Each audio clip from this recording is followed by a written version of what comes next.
What's going on, everybody? It's your boy C-Zar, and we are talking about TAO today, Bittensor. It is the 15th day of June, and here we are sitting at $280 right now, roughly with 10 hours and 40 minutes left in the day. Hit that like button, subscribe. Thank you all for being here, and let's get into it. We're sitting here roughly $280 as Bitcoin is pushing past 66.8K right now, seeing some relatively nice price action to the upside. We've definitely seen stronger moves down, but we're moving up at a nice tenacious pace here with Bitcoin. It does seem as though we're at a lower high point for TAO. We could we could be moving up. If we connect the dots here, we could be moving up a little bit more. Perhaps we do move up to 296 somewhere around there. My last video that I made, it was on this day of June 13th, and we were talking about stopping around 260. We have since gone through that level. That 260 level was from this high to this low. We were measuring this fib and thinking that we wouldn't get too much above 265, 276, this area here. And well, we certainly have pushed through there. We've pushed through there. Typically, if you push through the golden ratio on your first attempt, you do find resistance in the 786, 886 area. And we did find resistance right there at the 786, right here at prior points of resistance. That's where we're finding resistance as of today. If we take the overall high, however, we take the overall high to the overall low, we're actually right in that golden ratio pocket.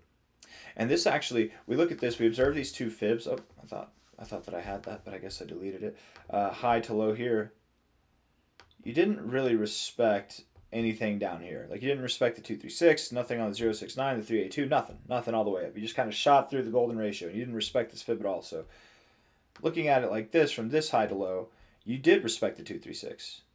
You actually did respect it. I don't know if you respected the 382 at all, but you're respecting the 0.5 as support even, right? You're showing more respect here. Maybe this is the fib that we should use. And as a person who might be an aspiring analyst yourself, knowing that that's something that you should do with your fibs, take them from multiple points, and it makes sense that this fib would be more respected because it's the overall high to the overall low. Another fib that might be very well respected would be the overall low here to the overall high. You've got different fibs laid out here. You can leave them on and look at them. That's what I like to do. But for neatness sake, we'll just keep one at a time. Golden ratio support right here, and you moved up to your 382, just above your 382 area. You actually closed right at your 382, but you could move up to your 236. Sometimes you do go from here to there, and then you work your way down systematically, whatever. But I still believe one way or another that TAO is likely going to come lower. I do believe that we're going to see lower prices for TAO. I don't believe that we continue moving up too much. Yes, you're moving up. You've moved up at a nice pace. You have some volume coming in, which is great. But relative to this movement here, if you look at the volume that you saw in this movement, look at how much lesser these daily candles are. It was a bigger move overall, but that was a really big day, and the amount of volume that you had, it's actually lower than any of those spikes there that you saw. Let's see. You put it right here. That amount of volume is lower than this spike, which is on this day, lower than these spikes, which is on this day, and this day was yet the biggest day, and it brought you right to this area of resistance. I think that you likely do top off somewhere in this area, and you probably do move down, right? 286 to 301. We were looking at the wrong fib at first, and I think I derived that from the 4-hour time frame. We were looking at it on the daily time frame too, but I just didn't think to stretch it out this far. I was measuring this move, which can be appropriate, but I wish that I took the time to measure this fib as well, because I think that would have made more sense anyways. Because here, if we were at 260 and we went above 260, it's very clear that you'd go up to this golden ratio zone. It's very clear that you might find resistance at prior resistance instead of right in the middle of this zone. I feel like I did some lazy analysis on, I think it was Friday. Let's look at the 1-hour time frame, and then we'll zoom back out. Okay, 1 hour here. As you're moving up, you can kind of see you had this nice initial move up, decent volume coming in, relatively speaking. But then you started to kind of do this stuff, and you're slowing down on your movement up. And this, to me, looks like short-term distribution. You did see a lot of volume here on the selling off, but you didn't really go lower. You didn't see a lower low, and you kind of held your ground, which is a testament of strength, if anything. But still, a lot of volume at the top. Even more volume at the top, technically, whether it's selling or buying or whatever. There's a lot of volume at the top, and every buy is from somebody who's selling. Every sell is from somebody who's buying. So, if you're looking at it red and thinking it's just selling volume, well, somebody bought that as well. So there was a lot of transactions happening at the top here, a lot of exchanging of hands at the top. And typically, to me, that signals that we're going to go down. If you see an exchange of hands at the low, a high amount of volume there, and then you see a high amount of volume at the top, that's typically turnaround points there. Not always. Sometimes you get that turnaround with very minimal volume, but anyways, I digress. 1 hour time frame, looking at this here, your RSI was very robust. You were seeing a nice uptrend here, higher lows, higher highs. You got into the overbought zone, beautiful. Then what'd you do? You started seeing lower highs. You started getting higher highs in the price with lower highs in the RSI. That's bearish divergence. You started going from being overbought to rejecting the overbought zone to not even getting into the overbought zone. You're in a downtrend. And this downtrend probably persists until you get oversold. Now, that doesn't necessarily mean, we're looking at the 1 hour, that doesn't necessarily mean that from here this is the high. Maybe you are in a downtrend. You come back down to these low areas, you find support there.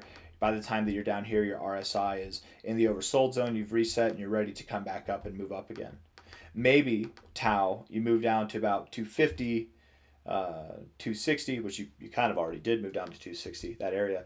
Maybe move down to 250, 260, and then from there, you continue to move up. Maybe you do to 296 or even above $300. It could happen. But it also makes a lot of sense that this would be your relative high area. Again, that 296 area coming into view from this high here, connecting the dots with those two highs there, it'd be at about, from today, that'd be about 300. Tomorrow, yeah, I guess about $300, somewhere around there. Just because this trend line's here does not mean that you have to stop there. Does not mean that you have to touch it. You could stop below. You could stop above. For example, we take this trend line and we connect the dots with these two highs. Whenever you get above that trend line, you might think, oh my God, we're in an uptrend now because we broke out of the downtrend. But that's not true. Use your brain. You have a high, you have a lower high, and you have a lower high. This does not define an uptrend. Yes, you broke your imaginary diagonal line, but you're still in a downtrend. And typically it's stuff like that. People like to get thrown off by stuff like that, right? Maybe you take these lows here, you connect the dot here from this low to this low. Well, right below that trend line, that was the best time to buy. Right above this trend line, it was the best time to sell. Both times, it was the best time to sell. We look at it this way, the best time to sell perhaps could be just above this trend line. Maybe it is. We look at this from a high, overall high to the overall low. We throw that fib back on there. And that golden ratio top side area is at $301. I mean, maybe we don't do it today and we hit that trend line. Maybe we do it today, we hit that trend line.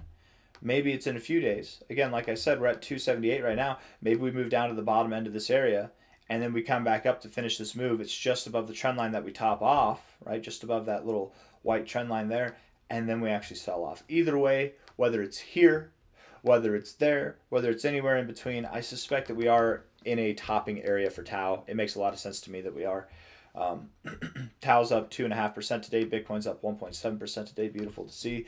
Both of them are at points of resistance. Looking at this back again on the 1 hour time frame, MACD is starting to die off a little bit. You're getting, I wouldn't say bearish divergence, but you're dying off a little bit. Stochastics look less robust than they were. RSI looks less robust than they were. Again, it's the 1 hour time frame. It doesn't mean death and destruction is coming your way. But if you look at the daily time frame, you can kind of see that you are at this general area where you might expect those more destructive price action parts to come in. We look at the 4 hour time frame, and you can see here a little bit more of a warning signal. High here, lower high here, right? You've got your two lower highs with, yes, you guessed it, high here in the price, higher high in the price, higher high in the price. That's double bearish divergence. That's not a good thing, guys. That's typically a very bad thing, actually. And being at the top of this move, it's like this. I mean, you're set up with this kind of M-shaped pattern. I know that I just talked about going down to 250, 260, somewhere in this range for support, and maybe you do find support. Maybe you do move up, something like that. Maybe you just break through, you come all the way back down to $200 and even below there. In time, clearly, I expect we're going to go back below $200. I expect TAO will even go below $100 in time. We look at the MACD. No drives of bearish divergence, but you are staving, what would the word be? Killing your bullish momentum, which is not good. You're about to cross red, which again is not good necessarily. The last time that you crossed red here, you did move down a little bit. It wasn't the end of the world, but you did move down a little bit. It was a false cross, so you moved up. Time before that you crossed red, that was kind of the beginning of this staging area to fail and drop lower. We saw a move that was from roughly 247 down to 183. So just to put that in context. The stochastics have been overbought for quite some time. The last time that we were overbought for quite some time, we at least chilled. We cooled off before moving higher. Again, so if we don't see something that's catastrophic from this price action, maybe something that's a little bit more neutral, we let our indicators cool off, something like that. We get a false cross on the MACD, and then we reset and we move up. If it is a little bit more catastrophic, we were getting overbought before, we start to peel out here. We start to get lower lows. Volume starts to increase to the downside. The MACD is more than just a false cross. The RSI is getting oversold, stuff like that. Where here it wasn't getting oversold, or here this was a short-lived cross. Here the cross itself didn't promote lower lows or anything like that. Volume wasn't increasing to the downside as we were moving down. It just depending on how we act here, this could again bring some lower price action over time, or perhaps be a point where we just kind of chill and then we move up again later, maybe to that $300 area, something like that. I don't think that we get too much above $300 though. These uptrends here, higher lows, higher highs, they typically end in the overbought zone. That's where you are. You've been overbought for quite some time. This is the most you've been overbought on the RSI in a while on the 4-hour time frame since really before, I would say the very beginning days of May. Same thing with the stochastics. You do have bearish divergence on the stochastics, bearish divergence on the RSI. Makes me skeptical of any kind of significant moves to the upside from here. Daily RSI, if we were to close here or higher, maybe a little bit higher, we do stand a chance of finding resistance to the overbought zone, and that same kind of idea comes in. You were in an uptrend here, you were moving up, now you're kind of in this downtrend, right? Lower highs, lower lows, a little bit more broad as well. You went from getting overbought to now you're rejecting the overbought zone and not even getting into the overbought zone here. Overall transitioning, and now you're getting oversold, or before you weren't getting oversold. Overall transitioning from a very bullish kind of environment to a somewhat bearish environment. And you are at that point of contention right now. We look at the stochastics, you're overbought, perfect time to reset. The MACD has crossed green, but you're also interacting here with this zero level area that is a point of contention as well. You're at all these points of contention while also being at a lower high in this trend. I mean, just at a very obvious point where you might find resistance, and on top of that, there's not a lot of volume backing this up. It is, and I want to be careful with that because it is somewhat significant volume, right? You look at this volume here based on this move, and that's some of the most volume that you've seen since April. It's the most volume you've seen in months. And consistently, too. You had the last few days, even over the weekend, you had some consistent volume. It didn't just go back down below average. But consistent with this type of behavior, this movement, I think and I do declare that this is low volume relative to this movement. I really do believe that you're going to see some harsh repercussions because that you probably come all the way back down. And my guess would be, here you found support, tremendous support. The next time you come down, you might find a little bit of support, but it'll be lesser. That'll be a signal here that you're grinding this area out instead of finding support at it, and you will break down lower. You will probably send it below $180 and likely back down to these low areas here of about 163 to 144. That's a ways away. It might not be that far away. Maybe it's the end of the month of June, probably sometime in July or August.